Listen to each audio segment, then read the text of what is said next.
Brought to you by TechnoSpark 20 series smartphones.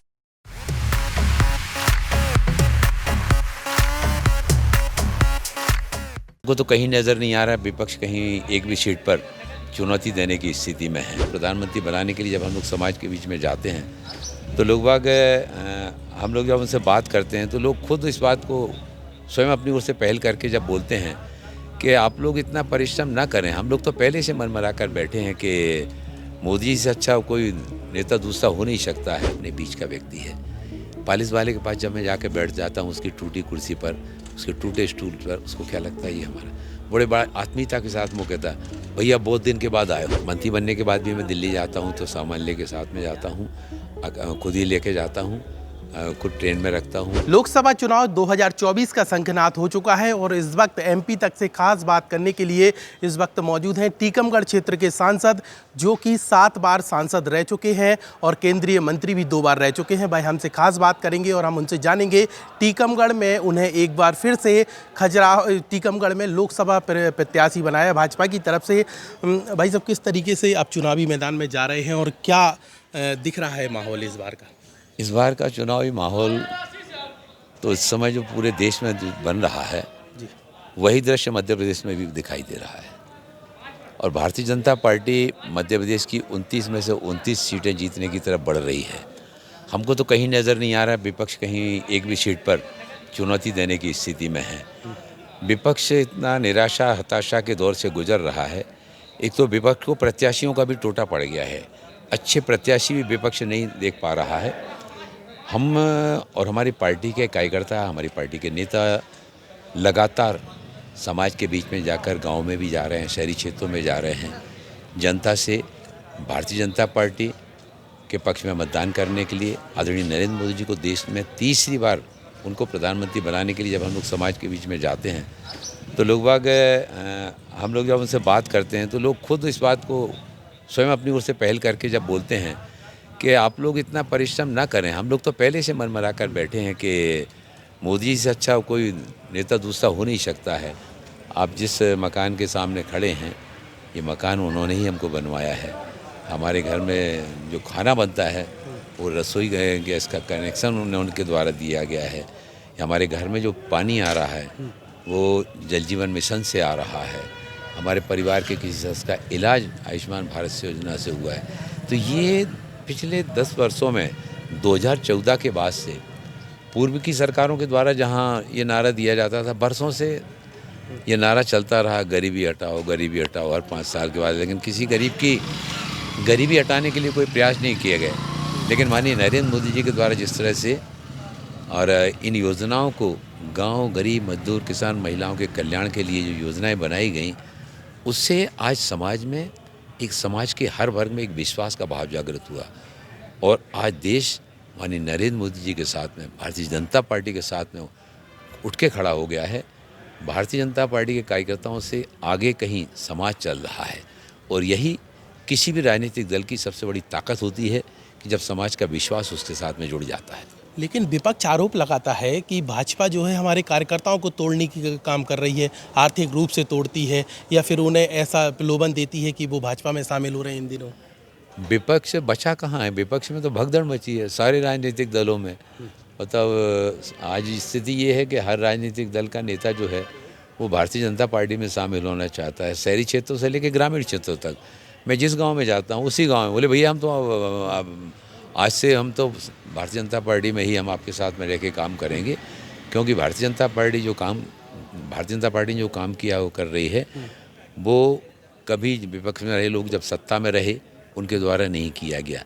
इसलिए हम सब जो है ना भारतीय जनता पार्टी के साथ में जुड़ना चाहते हैं। तो विपक्ष का ये आरोप अनर्गल है, क्योंकि उन्होंने अगर कुछ किया होता तो समाज उनके साथ में खड़ा होता। समाज ने पहली बार इस बात को अनुभव किया कि एक अभी तक नारों के बीच में चुनाव होते रहे, लेकिन अब जो काम के साथ में मतलब चुनाव हो रहे हैं तो समाज जो है ना, समाज काम का और नारों का दोनों का तुलना करके भारतीय जनता पार्टी और नरेंद्र मोदी जी के साथ में मजबूती के साथ में आगे चल रहा है। आप उस दौर के सांसद हैं जब केंद्र में कांग्रेस की सरकार हुआ करती थी। वो समय कैसा था जब आप सांसदी के लिए जाया करते थे और लोकसभा में आप बात रखते थे? और अब कितना फ़र्क दिखते हैं? हाँ, आपने सही कहा। मैंने उस समय से अपनी राजनीतिक यात्रा प्रारंभ की जब मध्य प्रदेश में भी कांग्रेस की सरकार थी, केंद्र में भी कांग्रेस की सरकार थी, हम विपक्ष में थे। लेकिन उस समय जब मैंने अपना राजनीतिक यात्रा प्रारंभ की थी, कब की बात लोग रही? ये 1996 में पहली बार जब मैं 11वीं लोकसभा का चुनाव लड़ा, समाज के बीच में, लोगों के बीच में जाकर जब मैं गया, तो पहली बार से जिस तरह से लोगों का स्नेह हमारे साथ जुड़ा, विश्वास जुड़ा, वो धीरे धीरे धीरे करके हमारी पूंजी बनती गई और हमारा जीत का आंकड़ा भी लगातार बढ़ता गया। जनप्रतिनिधि को, चाहे वो पंचायत का जनप्रतिनिधि हो या नगर पालिका का हो या पार्लियामेंट का, जनप्रतिनिधि समाज बड़ी बारीकी से आकलन करता है, व्यक्ति अपने लिए जी रहा है या समाज के लिए जी रहा है। माननीय प्रधानमंत्री नरेंद्र मोदी जी जो है ना, वो तो 24 घंटे में से 18 घंटे और 20 घंटे का भी सामर्थ्य काम करने का लेकर देश के लिए, समाज के लिए काम कर रहे हैं। और उनका तो स्पष्ट कहना है कि सब समाज के लिए साथ में आगे है बढ़ते जाना, सबका साथ, सबका विकास, सबका विश्वास और देश को आत्मनिर्भर बनाने में सभी का सामूहिक प्रयास। मेरा भी यही कोशिश रही है कि लोगों के ये जो विश्वास है, ये विश्वास मुझे जो मिला है, वो निरंतरता के साथ में इसी तरह से बना रहे कि हर जनप्रतिनिधि का समाज बहुत बारीकी से आकलन करता है। और जब जनता को ये विश्वास हो जाता है, ये व्यक्ति अपने लिए नहीं, समाज के लिए कर रहा है। अच्छा, उस समय जब केंद्र में कांग्रेस की सरकार थी, राज्य में कांग्रेस की सरकार थी, आप सांसद हुआ करते थे, तो फील्ड में कौन सी वो चुनौती हुआ करती थी? जनता कौन सी पीड़ा आपको सबसे ज़्यादा बताया करती थी? वो थोड़ा सा जानना चाहिए। पानी, उस समय पानी की समस्याएं आती थी। वो कुटीर, एक पंचायत को 1 या 2 कुटीर आया करती थी, तो गरीब लोग मतलब कुटीर की बात करते थे, गांव में पानी की बात करते थे, इलाज के लिए प्रधानमंत्री सहायता और मुख्यमंत्री सहायता कोष की बात करते थे। सामान्य रूप से व्यक्ति की आवश्यकताएं यही होती हैं। गांव का व्यक्ति वो नौकरी नहीं चाहता, वो प्रमोशन नहीं चाहता, वो तो छोटी छोटी चीज़ें जो है ना, उसकी दिनचर्या के लिए जो आवश्यक हैं, वो चीज़ों की आवश्यकता पूर्ति में है, उसमें बड़ा संतुष्ट हो जाता है। और आज तो माननीय नरेंद्र मोदी जी के द्वारा जिस तरह से योजनाएं बनाई गई, वो जब वो 60 साल की और जब इन 10 साल की तुलना करता है, तो इन 10 सालों में जो काम हुए हैं, वो काम उसके आर्थिक, सामाजिक, शैक्षणिक सशक्तिकरण की दिशा में, उसको मजबूत बनाने की दिशा में हुए हैं। और 25 करोड़ लोग गरीबी रेखा सूची से ऊपर उठाने का काम माननीय पंतप्रधान जी के द्वारा किया गया है। ये माननीय नरेंद्र मोदी जी के कार्यकाल की सबसे बड़ी उपलब्धि है। ये देखा जाता है कि आप बगैर लाव लश्कर वाले नेता हैं, सांसद हैं। आपके साथ ना तो हम इतना काफिला देखते हैं, ना लाव लश्कर देखते हैं। और चूंकि आज के समय राजनीति में लाव लश्कर बहुत देखा जाता है, काफिला बहुत देखा जाता है, तो उस समय आप जब जनता के बीच जाते हैं तो किस तरीके का संदेश देते हैं लोगों को? मैं संदेश नहीं देता, बल्कि जनता कहती है कि हमारे सांसद जी में कोई परिवर्तन नहीं आया। ये जब सांसद थे तब ऐसे ही थे, ये मंत्री बने तब भी ऐसे बने, बड़े मंत्री बने तब भी ऐसे बने, अभी भी ऐसे बने। अभी भी मैं जब दौरे करने के लिए जाता हूँ तो मेरे साथ कोई गनमैन लेकर नहीं आता।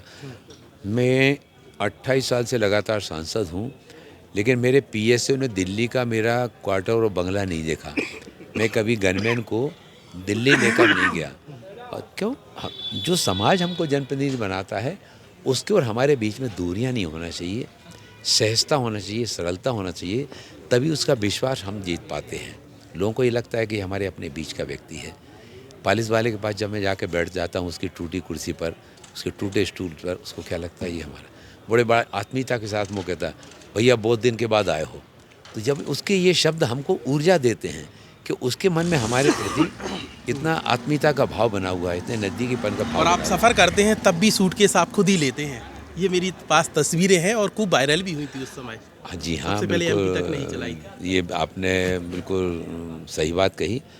मंत्री बनने के बाद भी मैं दिल्ली जाता हूँ तो सामान लेके साथ में जाता हूँ, खुद ही लेके जाता हूँ, खुद ट्रेन में रखता हूँ। ये बात अलग है कि वहाँ पर जब प्लेटफार्म पर उतरता हूँ तो लोग आ जाते हैं, नहीं तो मंत्री बनने के पहले मैं अपना खुद सामान उतार करके अपना टैक्सी करके चला जाता था। 28 साल के बाद आज भी दिल्ली में मेरे पास शासकीय वाहन जो मिला उसको छोड़ करके मेरे पास 2 व्हीलर भी 28 साल में मैंने कभी वहाँ नहीं लिया। और तो इसके पीछे एक संदेश क्या है कि जो शासन की या सरकार की योजना है, या ये कहें कि जो लाभ है वो आप लेना नहीं चाहते, एक सरल व्यक्ति के रूप में जीवन जीना चाहते? व्यक्ति ने हमेशा एक सा जीवन जीना चाहिए। व्यक्ति के जीवन में अगर बदलाव आ जाता है तो ऊंचाइयों पर जाता है, उसके बाद व्यक्ति जब नीचे आता है तो बहुत कष्टों का तकलीफ होती है। और व्यक्ति अगर हमेशा एक सा जीवन जीता है तो समाज का विश्वास भी उसके साथ जुड़ा रहता है। और हिमालय की चोटी पर हमेशा तो व्यक्ति बना नहीं रहता, जब नीचे आता है तो उसको असहजता नहीं लगती, वो अपने आप को सामान्य पाता है, हल्का फुल्का पाता है, उसको कोई परिवर्तन नहीं लगता। तो मेरे लिए मतलब मैं किसी पद पर रहूं तब भी मुझे कोई फ़र्क नहीं पड़ता, नहीं रहूं तब भी कोई फ़र्क नहीं पड़ता। मैं जनप्रतिनिधियों के सामने यही लाइन रखना चाहता हूं कि व्यक्ति ने हमेशा एक सा जीवन जीना चाहिए, जनता से दूरियां नहीं बनना चाहिए, क्योंकि जनता ने ही आपको निर्वाचित किया, जनता ही नहीं आपको प्रतिनिधि बनाया है। और इसलिए समाज से दूरियां नहीं बल्कि नज़दीकियां होना चाहिए। ये नज़दीकियां ही आपको ऊंचाइयों पर पहुंचाती हैं। आज टीकमगढ़ क्षेत्र में कितना जनसंपर्क हो रहा है और लोग कितना आशीर्वाद आपको दे रहे हैं? मैं लगभग 750 से अधिक गांव में मैं अभी तक हो आया हूं, और जितने भी स्थानों पर मैं पहुंच रहा हूं, इतना जनता का अपार स्नेह आशीर्वाद मिल रहा है। मैं जब बुज़ुर्ग माताएं और बुज़ुर्ग जन जब सिर पर हाथ फेर करके बड़ी आत्मीयता के साथ में आशीर्वाद देते हैं कि बेटा तय वोट दे हैं, तय बना है, तो उनके ये शब्द जो है ना, ये शब्द एक इतनी बड़ी ताकत प्रदान करने का काम करते हैं कि समाज हमारे साथ में है। हम इस लड़ाई में, हम और भारतीय जनता पार्टी एक कार्यकर्ता अकेला नहीं लड़ रहा है, बल्कि समाज की ताकत हमारे साथ में है। और जब समाज की ताकत हमारे साथ में है तो कहीं जीत के प्रति कहीं कोई अविश्वास नहीं रहता है। बहुत बहुत धन्यवाद। तो इस तरीके से यहाँ पे केंद्रीय मंत्री डॉक्टर वीरेंद्र कुमार ने एमपी तक से खास बात की, और टीकमगढ़ क्षेत्र के ये प्रत्याशी हैं भाजपा की ओर से, तो उन्होंने बताया कि किस तरीके से उनका सतत जनसंपर्क चल रहा है, और उन्होंने अपने सांसद कार्यकाल के भी अनुभव एमपी तक से साझा किए। कैमरामैन राहुल माली के साथ लोकेश चौरसिया, एमपी तक।